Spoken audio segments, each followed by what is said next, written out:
So sorry I haven't been on to update in forever. I just wanted to come on and kind of like let you guys know. I've had a couple messages from followers who wanted to know like what was going on with our pregnancy journey. And so just to give those of you who like didn't know anything about our journey, we had decided to try to have another baby. So we currently have 2 kids. Our daughter turns 10 in April and our son turns 8 in June. So we decided we wanted to try to have one more, and my husband had a reversal March 2018. So after that reversal, he had a count done like 8 weeks after, and it was 28 million, which was great. But then 6 weeks later, it went down to 6 million, I believe. And so the surgeon called and said that that meant that the tube was closing off and that we wouldn't be able to conceive at that point.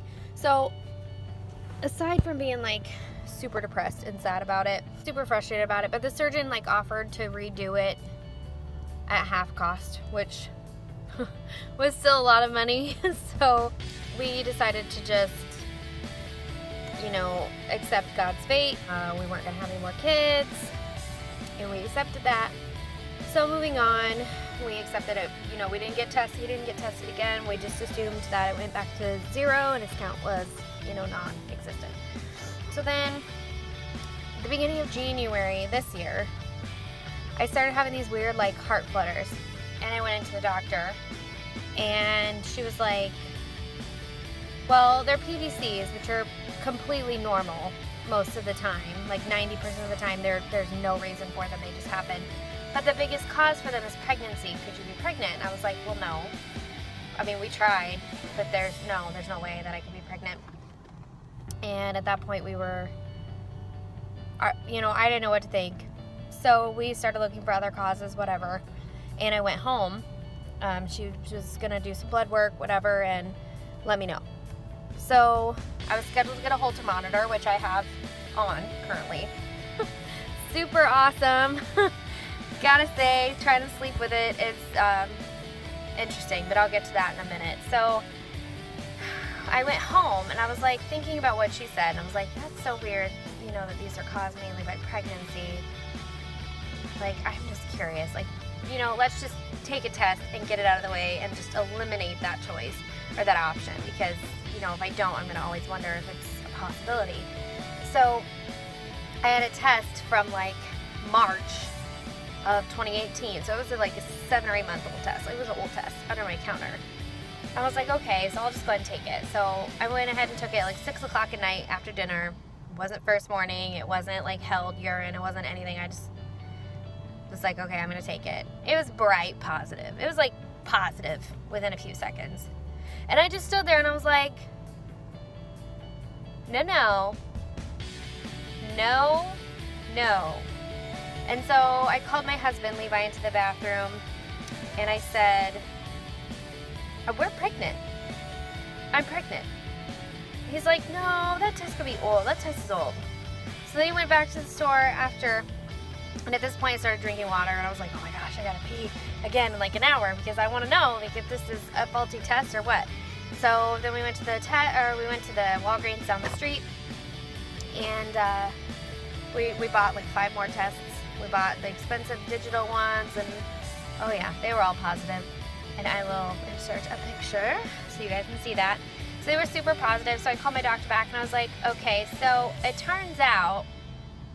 And so at that point she was like, okay, well, your PVCs, which also stands for preventricular contractions, in case anybody wanted to know, or if you didn't know, which means your heart beats an extra beat.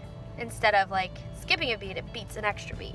So it's like my heart was working really hard, and they were really bad there for a while. And it's not painful. It just is like more annoying than anything.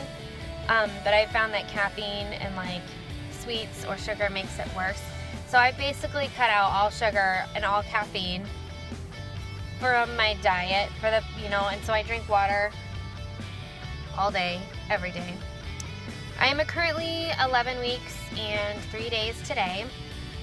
We had an ultrasound of the baby on Monday, and the baby was really active. The heartbeat's been about 160, and oh my gosh, the baby was just perfect. It had all fingers and toes and hands and feet, and It was so active. She couldn't hardly get any good pictures because the baby just would not hold still. So very active little bean. I'm super, super excited for you guys to join me on this journey. It was really unexpected at this point. We're just so blessed. We're so thankful that we get the opportunity to bring another child into our life and into our family. It's been such a roller coaster since I found out. The day that I found out, I had her run an HCG test and my HCG levels were low, so I was worried about that. And she said my thyroid was low, so I was worried about that. So then they started me on thyroid medication, and I had to redo my HCG test twice, which of course turned out fine. But it's just been absolutely insane. Like, I found out like 3 days after I conceived. Like, I found out as early as you could possibly find out on accident. Like, it was just the weirdest, craziest coincidence ever. But she wanted me to do the Holter monitor anyway, just in case, like, test it, make sure that the PVCs were benign. But she said since they started when I got pregnant, and then I never had anything like this before, that was most likely due to pregnancy. And from what I've been reading online and like blogs and stuff, PVCs are very, very common during pregnancy. It just kind of freaked me out because I never had them before, but of course that was 8 and 10 years ago, and my body's like completely different now, so could be just that I'm old. I don't know. I don't really know. I turned 30 this year and I was pregnant, so my first trimester is almost over, and as you can see, like, I look like garbage. The last 11 weeks were probably the worst weeks ever. I've been so sick. I puke every morning, like clockwork. It doesn't fail. Even if I don't feel nauseous, I'll go to the bathroom and I stand up and I will puke. And there's not even anything in my stomach, so it's like bile. It's nasty and it's awful and it burns and it's just horrific. So I puke every day. But the first 11 weeks, or I'd say first 9 weeks, the last week I felt really energetic and I finally have some of my energy back and I finally feel better, like I can eat stuff. The first, I'd say, like 9 or 10 weeks were just god awful. I was so exhausted. I had no energy or motivation to do anything. I just wanted to sleep all day. I'd wait till I got home at 6 and I'd go to bed at like 7:30 and sleep until 7:30 or 8 the next morning. It was awful. Like, it was bad. So bad. The first trimester really kicked my ass. It was just... So I finally am starting to feel better. I find that I get up and move more, the better I feel. But I just ate a granola bar like an hour ago, and the baby's like, not sure if we like it. But yeah, so that's where we're at with my pregnancy journey. I do have a little bit of a pregnancy bump already, but I can't really show it to you because I'm currently sitting in the car waiting for my kids to get done at school, and I'm here to pick them up. So, but yeah, that has been this journey so far. It was definitely a surprise. I found out on January 10th, and then my due date is September 22nd, but because this will be my 3rd C-section, and I already spoke with my doctor about, like, if I qualified to have a VBAC, and I did not. He said I am not a good candidate for that because of the way they did the incisions with Adeline, due to it being an emergency because my placenta detached from the wall, which is really dangerous. I lost a lot of blood, almost. I think there's still a video on that. If you go down through my page, there's a video on my page about my deliveries with the 2 kids, and that kind of goes in detail with that. But that was a really intense delivery. So because of that, I can't have a VBAC. So I am stuck doing a C-section, which I'm not too, it doesn't really bother me. Like, I've had 2 of them, so I know what to expect. But it's kind of frustrating because, I don't know, like, it's a long healing process and it's painful and it's frustrating, and, you know, it is a major surgery. But I'm getting my tubes tied after this one because I am not having any more babies. I love babies, but I don't need no more. So I've had to start completely over. I've already bought a crib and stuff with tax money, so we didn't have to worry about it later. So we bought all the big ticket items, you know, like the stroller and the car seat, crib, all that stuff together was a lot of money. So we are finding out the sex March 30th. I will be doing a reveal party with my family. We're going to do an ultrasound March 28th, and we'll find out if it's a boy or a girl, he or she, and we're super excited about it. A lot of people are saying a girl. With the heartbeat being as high as it is, in my experience, personal experience, Andrew's heartbeat was always like 120 to 140. Addie's was always high, like 140 to 160.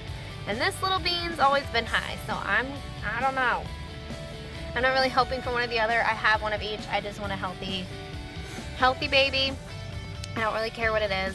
Just want it to be okay. So definitely send your prayers if you got them. I will accept them and be super happy to bring you guys along on this journey. I will be posting, like I said, the gender reveal is March 30th, so I'll probably post a video either that night or the next morning, and then you guys will all know that it's a he or a she. But we're really, really excited to do the ultrasound and stuff. So anyway, that's all I have to report today. As of right now, I'm feeling pretty good, and I haven't worn makeup in forever just because I haven't like felt well enough to get up, to get up and put it on. So I kind of feel like death, but I am showering every day, which is keeping me feeling like human. So that's what I'm focusing on right now. Just get up and shower. So, all right. Well, until next time, it'll be probably a couple weeks before I update again. But just hang in there and know that I'm thinking about y'all. The baby's super healthy and great, and we are super blessed. So I love you guys, and we'll update soon. All right.